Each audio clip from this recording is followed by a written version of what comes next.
Sunday after Sunday, we are hearing life-changing messages. And last Sunday, I am particularly blessed to hear from Pastor Ancho Benaventura that God has been thinking about our salvation for the longest time. That's how special we are in God's eyes. And ako naman, it struck me how Jesus doesn't just want you to know that He loves you, but He wants you to know that you loves Him. And to catch a glimpse of the message that we received last Sunday, let's watch our Sunday recap.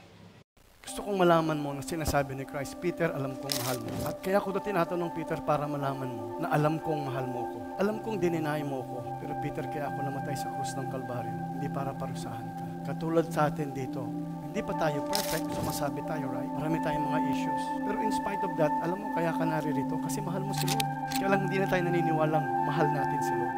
Pero gusto ko malaman mo, mahal ka ni Lord. At alam ni Lord